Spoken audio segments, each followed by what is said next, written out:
ताची महिमा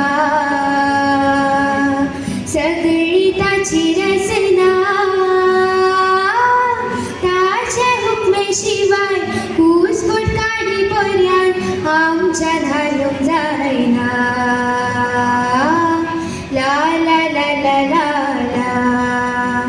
त्या रानावळ्यांनी त्या दोंगरा गोड्यांनी कसली ताची विचित्रा हावणूक सकना ती जानवार बाकाना अस्गत मोजी ही उतरा शाती ताची वर्णिता सूर्यो सदने